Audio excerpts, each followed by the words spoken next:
Fed up on fed up. Fed up, fed up, fed up, fed up, fed up on fed up.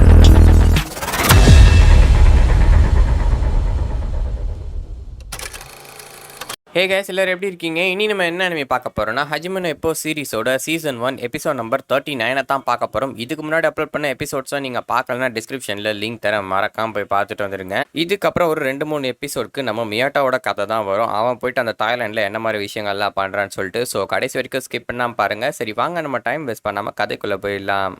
எபிசோட open பண்ணோடனே தாய்லாண்டில் இருக்க நம்ம மியாட்டாவை தான் காட்டுறாங்க. அவன் ஒருத்தன் கூட பாக்ஸிங் மேட்சை நடத்தி முடிச்ச பிறகு ரிசல்ட்டை அனௌன்ஸ் பண்றதுக்காக ஜட்ஜு கிட்ட டிசிஷன் போகுது. பாயிண்ட் வைஸ் தான் இது பண்றாங்க போல. அதனால நம்மளும் அப்படியே பாயிண்ட் வந்து டிசைட் பண்றதுக்காக வெயிட் பண்ணிக்கிட்டே இருக்கேன். அங்கதான் ஒரு டெஸ்ட் கொடுக்குறாங்க. என்னன்னா டிரால முடிஞ்சிச்சுன்னு சொல்றாங்க. ஆனா மேட்ச் படி பார்த்தா நம்ம மியாட்டா வந்து அவனை 2 வாட்டி நாக் டவுன் பண்ணியிருப்பான். அது மட்டும் இல்லாம ஒரே ஒரு அடி கூட வாங்கியிருப்பான். அதனால பாயிண்ட் படி பார்த்தா மியாட்டா தான் வின் பண்ணிருக்கணும். இருந்தாலும் அவனுக்கு டிரான்னு கொடுத்துட்டாங்க. இது ஏன்னு சொல்லிட்டு அந்த மேனேஜர் அதுக்கப்புறம் அவனோட அப்பாவும் போய் சண்டை போட சுத்தி இருக்க எல்லாருமே பார்த்தீங்கன்னா இவங்களை வந்து பூவிங் பண்ணிட்டு இருக்காங்க, கத்த ஆரம்பிக்கிறாங்க. ஏன்னா அது அவங்களோட கண்ட்ரி இல்லையா, அங்க போயிட்டு நீ வந்து ரூல்ஸை மாத்திரம்னு சொல்ல முடியாது, அவங்களுக்கு ஏற்ற மாதிரி மாத்திக்கிறாங்க. அந்த பையன் வந்து தோக்கடிக்காம ட்ரான்னு சொல்லிட்டு முடிச்சிட்டாங்க. இது வந்து நிறைய இடங்கள்ல நிறைய ஸ்போர்ட்ஸ்ல நடக்கிற ஒரு சாதாரண விஷயம் தான். அந்த தூக்கி அடிப்பாங்க பாத்தீங்களா, அதுல வந்து ஒரு கேன் வந்து மியாட்டாவோட தலையில பத்து ரத்தமே வர ஆரம்பிச்சது. இந்த மாதிரி நிறைய ஸ்போர்ட்ஸ்ல பண்றாங்க. அது ஒரு கேவலமான விஷயம். இவனும் அப்படியே அந்த கிரீன் ரூம்ல உட்காந்துட்டு யோசிச்சுக்கிட்டே இருக்க. அவன் அந்த டாப் 5ல ஒரு பாக்ஸரே அடிச்சிட்டு அதுவும் கேஓ வின் பண்ணிருக்கான். இங்க நான் ஒரு சப்ப பாக்ஸரை நாக் அவுட் கூட பண்ண முடியாம டிரால முடிச்சிட்டு வந்திருக்கேன், இவ்வளவு கேவலமாவா இருக்கேன் அப்படின்ற மாதிரி தான் யோசிச்சுக்கிட்டு இருக்கான். இது வேற கண்ட்ரிக்கு வந்து இந்த மாதிரி தான் பண்ணுவாங்க. நிறைய இடங்கள்ல இந்த மாதிரி சீட்டிங்ஸ் நடந்ததான் செய்யுது. இருந்தாலும் பார்த்தீங்கன்னா இவனால் நாக் அவுட் பண்ண முடியலன்னு சொல்லிட்டு இவனுக்குள்ள ஒரு சோகம் இருக்கு. அப்படியே கட் பண்ணி அடுத்த நாள் தான் காட்டுறாங்க. நம்ம பையன் பார்த்தீங்கன்னா கொதிக்கிற வெயில ஜாகிங் பண்ணிக்கிட்டு இருக்கான். அவனோட அப்பாவும் மேனேஜர் தான் பேசிக்கிட்டு இருக்காங்க. இங்க இருக்க ஃபுட்லாம் ஓகே தான், ஆனா ஹீட் ரொம்ப அதிகமா இருக்கு. இவன் கூட பயங்கரமா டயட் இருக்கான். இருந்தாலும் வெயிட் வந்து இறங்கவே மாட்டேங்குது. இந்த பாக்ஸஸுக்கு பார்த்தீங்கன்னா வெயிட் இறக்குறது ஏற்றதுன்றது மிகப்பெரிய விஷயம். ஏன்னா அதுக்காக செம்மையா டயட்டிங்லாம் இருப்பாங்க, டஃப்பான டயட்டிங்காக இருக்கும். நம்ம மியாட்டாவை பொறுத்த வரைக்கும் அவன் 5.7 ஹைட்டு. அதனால அவனுக்கு பார்த்தீங்கன்னா லைட் வெயிட் தான் கரெக்டாக இருக்கும். இருந்தாலும் அவன் ஃபெதர் வெயிட்லேயே ஸ்டே பண்ணுறான். இதனால அந்த வெயிட்டை வந்து மெயின்டைன் பண்ணுறதுன்றது ரொம்ப கஷ்டம். அவன் சாப்பிடாம தண்ணி குடிக்காமல் இருந்தால் கூட அந்த வெயிட்டை மெயின்டைன் பண்ணுறதுன்றதே பெரிய சேலஞ்சாக இருக்கு. இவன் வயசு பசங்க எல்லாருமே அது இதுன்னு சாப்பிட்டுட்டு சுற்றிட்டு இருக்க வேலையில் இவன் பாக்ஸிங்காக மொத்தமாக டெடிகேஷன் ஆகி அந்த பெரிய அவனுக்குள்ள இருக்கு. அதனால எல்லாத்தையுமே விட்டு கொடுத்துட்டு ஒரு சின்ன பையன் அனுபவிக்க வேண்டிய விஷயங்கள் எல்லாத்தையுமே வந்து பறி கொடுத்துட்டு பாக்ஸிங் ஒரே ஒரு விஷயத்துல மட்டும் தான் கான்சென்ட்ரேட் பண்ணிக்கிட்டு இருக்கான். இப்படியே இவர் பேசிக்கிட்டே இருக்க அந்த மேனேஜர் என்ன பண்றாருன்னா ஒரு போட்டோ எடுத்து கொடுக்காரு. இவன் பாத்தீங்களா, இவன் தான் இவனோட நெக்ஸ்ட் ஆப்பனண்டா மேட்ச் கூப்பிட்டுருக்காங்க, ஆனா எனக்கு ரொம்ப வருத்தமா இருக்குன்றான். அவனோட போட்டோ காட்டிட்டு அவன் பேர் என்னன்னா ஜிம்மி சிஸ்வர். இவன் ஒரு மியூதாய் பிளேயர். கிக் பாக்ஸிங்ல இது வரைக்கும் 32 மேட்ச் ஜெயிச்சிருக்கானா, ஒரு மேட்ச் கூட தோத்தது இல்லையா. அதுக்கப்புறம் இப்போ பாக்ஸிங்க்கு ஷிஃப்ட் ஆகி 10 மேட்ச் ஆடிருக்கான். 10 மேட்ச்ல கேஓ வின், ஒரு வாட்டி கூட டவுன் ஆனது இல்லையா.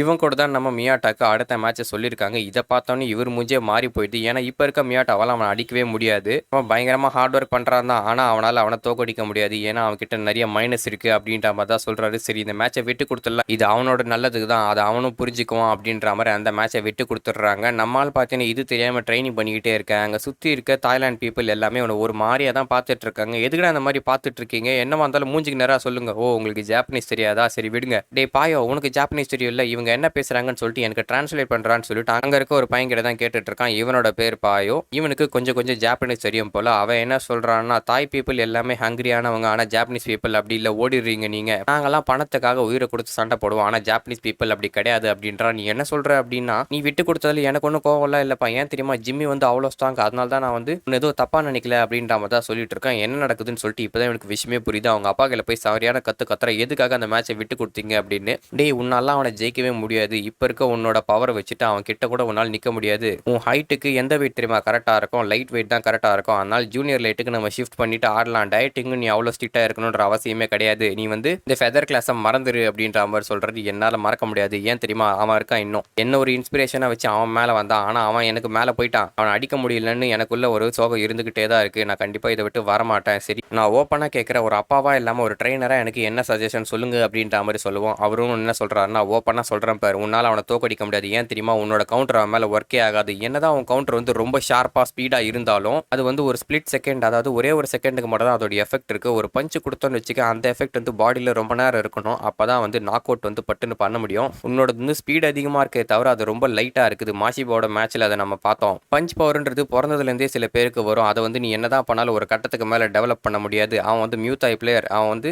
இதுக்கு முன்னாடி எத்தனையோ மேட்ச் ஆடி இருக்கான். ஒரு வாட்டி கூட தோத்ததும் கிடையாது. அதனால் நீ வந்து புரிஞ்சுக்கணும். உனக்கும் நிறைய லெவல் டிஃபரன்ஸ் இருக்கு. உன்னோட லைட்டான பஞ்சை வச்சுட்டு அவனால் வந்து கீழே தள்ள முடியாது. என்னதான் 3-4 பஞ்சு நீ கொடுத்தாலும் அவன் ஈஸியாக அதை தாங்கிட்டு நின்றுவான் அப்படின்ற உண்மையை போட்டு உடைக்கிறாரு. அது எனக்கு நல்லாவே தெரியும். என் பஞ்ச் வந்து ரொம்ப லைட்டாக இருக்குன்றது எனக்கு எப்பயோ புரிஞ்சு போச்சு. இருந்தாலும் என் கை மேலே வச்சிருக்க நம்பிக்கை வந்து என்னால் இழக்க முடியாது. ஏன்னா பாக்ஸருக்கு கை தான் எல்லாமே. அப்படிப்பட்ட என்னோட கை மேலே நானே என் நம்பிக்கை இழந்துட்டேன்னா அப்புறம் நான் பாக்ஸிங் பண்ணுறதே வேஸ்ட்டு அப்படின்ற மாதிரி தான் அவன் சொல்லிட்டு இருக்கான். நீங்கள் என்ன சொன்னாலும் சரி, நான் இந்த பையன் கூட மோதியே தான் ஆவேன். என் முடிவை யாராலையும் மாற்ற முடியாது அப்படின்ற மாதிரி சொல்லிட்டு அவங்க வந்து கிளம்பி போக, யாரா இவன் இப்படி பண்ணிட்டு இருக்கான்ற மாதிரி தான் அந்த மேனேஜர் பார்த்துட்டு இருக்காரு. அப்போ அவங்க அப்பா என்ன சொல்றான்னா, இவனும் என்ன மாதிரி தான் பண்ணிட்டு இருக்கானா, நானும் இப்படி தான் அந்த காலத்தில் வந்து முடிவெடுத்தேன், ஆனால் அது பின்னாடி நான் வருத்தப்பட்டேன் அப்படின்ற மாதிரி தான் சொல்றாரு. இவர் ஒரு மேட்ச் தோத்துருப்பார் பார்த்தீங்களா, அதை பற்றி தான் பேசிட்டு இருக்காரு. எதிர நின்று சண்டை போடணும்னு ஆசைப்படுறாரு. என்னதான் அவன் ஸ்ட்ராங்கா இருக்கான்னு தெரிஞ்சாலும் அவனை வந்து கோழை மாதிரி விட்டுட்டு ஓடக்கூடாது, எதிர்த்து நின்று சண்டை போடணுன்ற ஆசை இவனுக்குள்ள இருக்கு. இதே மாதிரி தான் இவங்க அப்பாவும் நினைச்சிருப்பாரு. அதே மாதிரி பையனும் இருக்கான்.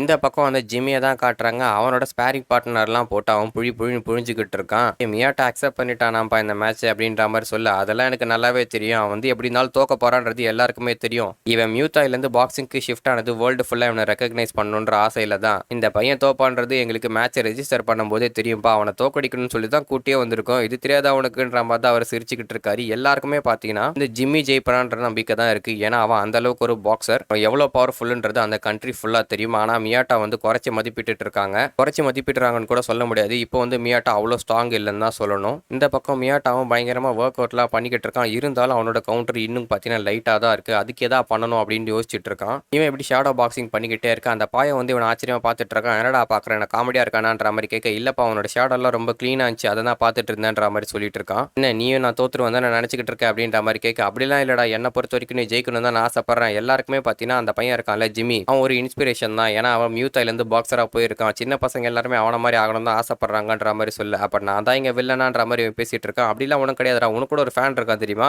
நான் இன்ட்ரடியூஸ் பண்ணி வைக்கிறேன்ற மாதிரி சொல்ல, இவங்க பேசிட்டு இருக்கிறது யாரோ ஒரு சின்ன பையன் பார்க்குறேன். இவன் ஓடி போய் பிடிச்சிடுறான். இவனோட பேர் சன்னா. இவன் வந்து இந்த பாயோட தம்பி. இவன் தான் மியாட்டாவோட ஃபேன். அவனை இன்ட்ரடக்ஷன் கொடுத்து வைக்கிறான். இவன் தான் என்னோட தம்பி, உன்னோட மிகப்பெரிய ஃபேன் சொல்லிட்டு தலைமையில நொங்குன்னு கொட்டிட்டு அவன் கிட்ட சொல்றான், நீ ஏன் அவனோட ஃபேன் அப்படின்ற மாதிரி சொல்ல, அந்த பையன் தயக்கப்பட்டுட்டே என்ன சொல்றான்னா, தாய்லாந்துல நிறைய மியூத்தாய் ஃபைட்டர் இருக்காங்க, ஆனால் எனக்கு பாக்ஸிங் தான் பிடிக்கும். மியூத்தாயை விட பாக்ஸிங் தான் ரொம்ப பிடிக்கும். அதுவும் உன்னோட ஸ்டைல் எனக்கு ரொம்ப பிடிச்சிருக்கு. உன்னோட பாக்ஸிங் மேட்சை நான் பார்த்தேன். அதில் உன்னோட கவுண்டர் பஞ்ச் ரொம்ப நல்லா இருந்தது.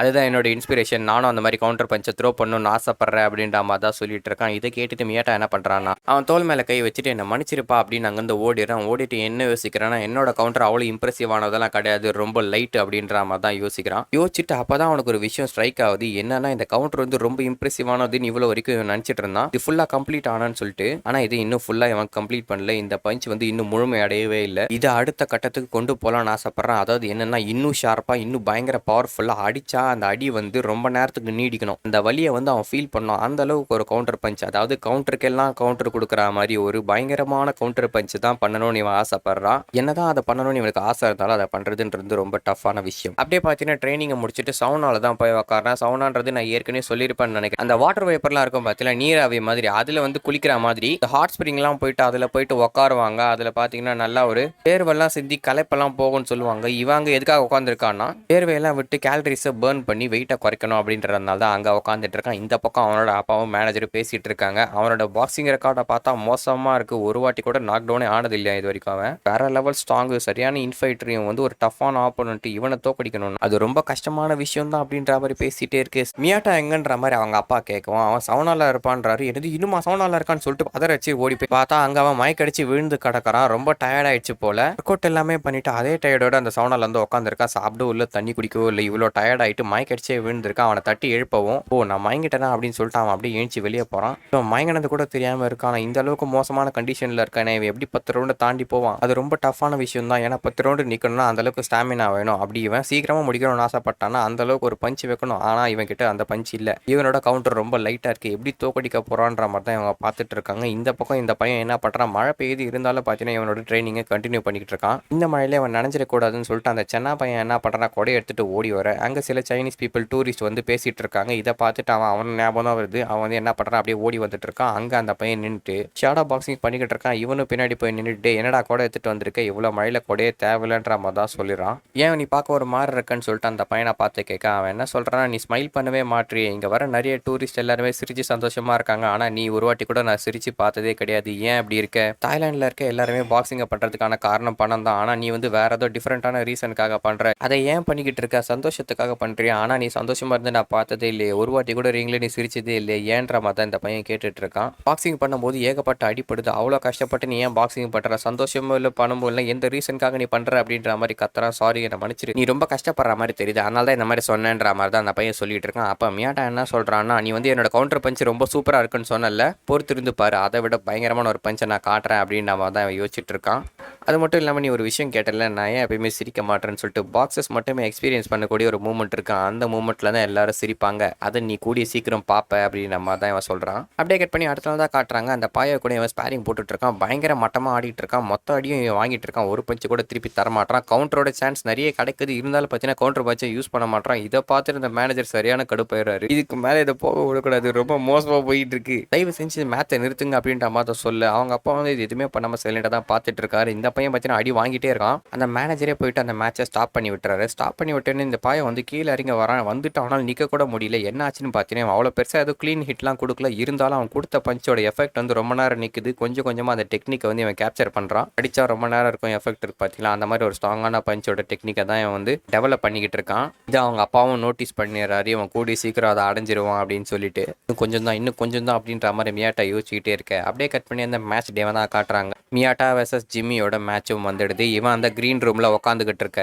ரொம்ப நர்வஸா இருக்கான். பதட்டத்தில் பார்த்தீங்கன்னா அவனால ஷூலேஸை கூட கட்ட முடியல. இவ்வளோ பதட்டமா இருக்கானேன்ற மாதிரி தான் அவங்க அப்பாவும் மேனேஜரும் பார்த்துட்டு இருக்காங்க. அவன் என்னன்னா மற்றவங்க எல்லாருமே பார்த்தீங்கன்னா அவனை டிஸ்கரேஜ் பண்ணிட்டு தான் இருக்காங்க. இந்த மேட்ச்ல அவன் கண்டிப்பாக தோத்துருவான்னு சுற்றி இருக்க எல்லாருமே சொல்லிட்டு இருக்காங்க. 30% தான் சான்ஸ் இருக்கு அப்படின்ற மாதிரி சொல்ல, இந்த மாதிரி ஒரு கேவலமான சிச்சுவேஷன்லாம் இருக்குன்னு எல்லாரும் என்ன தோத்துருவேன்னு சொல்றாங்க. தோக்கத்துக்காகவே என்னவோ நான் போற மாதிரி என்ன அனுப்பி வைக்கிறாங்களேன்ற மாதிரி யோசிச்சுக்கிட்டே இருக்கேன். இந்த மாதிரி ஒரு கேவலமான பாக்ஸர் யாரா இருப்பாங்களான்ற மாதிரி யோசிச்சுட்டு இருக்கான். அப்பதான் அவனுக்கு ஒரு விஷயம் ஸ்ட்ரைக் ஆகுது. நம்ம இப்பவும் இதே மாதிரி தான் இருந்தான். அவன் இது வரைக்கும் முதல்ல எல்லா மேட்ச்ல அவன் தோத்துருவான் தான் சொன்னாங்க. இருந்தாலும் நம்மளால அதெல்லாம் தட்டி விட்டு மேலே வந்து ஜெயிக்கல அப்படின்னா இவ்வளோ நர்வஸாக தான் ஒரு வாட்டியும் அவன் ஃபீல் பண்ணானா, அதையும் அவன் வந்து ஓவர் கம் பண்ணி எல்லாரையும் தோக்கடிச்சு இவ்வளோ தூரம் வந்திருக்கான். அப்படின்னா நானும் அந்த மாதிரி தான் இருக்கணும்னு சொல்லிட்டு அவனுக்குள்ள மனதைரியத்தை வர வச்சுக்கிட்டு மேட்ச்க்குள்ளே போகிறான். இந்த பக்கம் சென்னாவும் பாயாவும் பார்த்தீங்கன்னா இந்த மேட்சை பார்க்கறதுக்கு தான் ஓடி வந்துட்டு இருக்காங்க. சுற்றி இருக்க எல்லாருமே அந்த ஜிம்மிக்கு தான் சப்போர்ட் பண்ணுறாங்க. நம்ம மியாட்டாக்கு ஒருத்தன் கூட சப்போர்ட் பண்ணல. இருந்தாலும் இந்த மேட்ச்சில் ஜெயிக்கணுன்ற வெறியோடு தான் இவன் இருக்கான். அப்படியே காங்கும் அடிக்குது, மேட்ச் ஸ்டார்ட் ஆகுது. இந்த எபிசோட முடிக்கிறாங்க. இந்த எபிசோட் எப்படி இருந்ததுன்றதை மறக்காம கமெண்ட் செக்ஷனில் சொல்லுங்கள். இதே மாதிரி நிறைய இன்ட்ரெஸ்டிங்கான அனிமேஸ் வேணும்னு நினச்சிங்கன்னா நம்ம சேனல் மறக்காம சப்ஸ்கிரைப் பண்ணிங்க.